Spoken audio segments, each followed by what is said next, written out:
Of course, we all have bad days, the ones when we wake up in a terrible mood, scold at strangers, and fume about how bad traffic is, and while there's nothing wrong with the occasional off day. If this sort of negative behavior repeatedly manifests itself for weeks or months on end, there's a good chance it's not just a bad mood. You are probably a negative person. The thing is, negative people often have a hard time recognizing this behavior in themselves. So I rounded up 20 subtle signs that signify that you are a negative person. If you are guilty of a few of these behaviors, it's time to start seeing the bright side. Number 1, social media stresses you out. If hopping on Facebook, Twitter, Snapchat, or Instagram and seeing the good times others are having makes your blood temperature rise, you might be a bit too negative. Social media can stress out a negative person who views things in extremes, assuming that others are enjoying life more than they are. No one has a perfect Instagram story life, so when we believe the parts that makes us view our own lives, friends and family as not cool, fun or posh enough, we diminish what is in front of us. Why can't others vacation in the south of France? It isn't a reflection on you unless you let it become one. We have zero idea what happened before or after the picture was taken or what is really going on in other people's lives. So stop obsessing. It just highlights our own displeasure with our current life. Number 2, you don't follow through projects. We all have that burst of energy when we first start a project or hobby. But if you are a negative person, you'll likely also have a tendency to let things go when the going gets tough, or when something simply requires more sustained effort than you think you are capable of. Negative thinking can lead you to focus on the unpleasant aspects of a long-term project rather than how satisfying it will be when you complete it successfully. True success should not be easy. Many people fail because they lack tenacity. Number 3, you think you're too old for everything. Sure, there are some things we can't do at 65 that we could do at 25. But if the phrase "I'm too old for that" pops into your vocabulary frequently, you probably need to check your negativity. Number 4, the past indicates your future. Negative people tend to limit their options to whatever they've done in the past, rather than opening their minds to the range of possibilities available to them. This idea that behavior and personality are static again is a false narrative. It is a cowardly outlook. Some things are easier to others depending on personality type.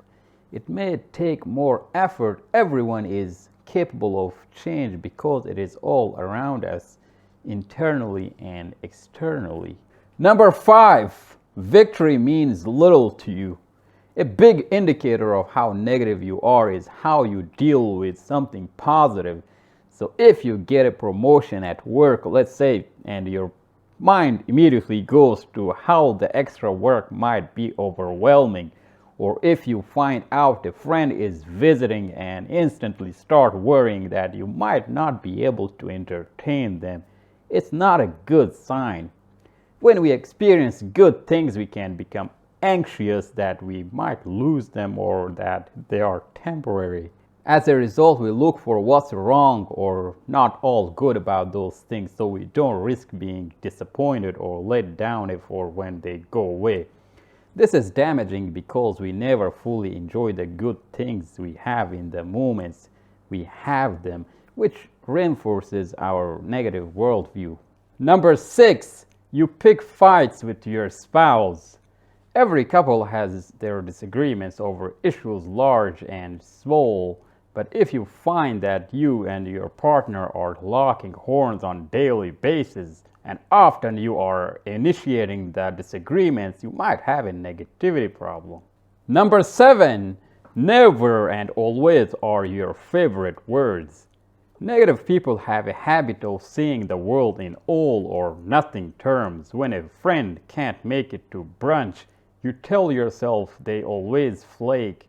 When a job interview doesn't lead to an offer, you never do well at interviews.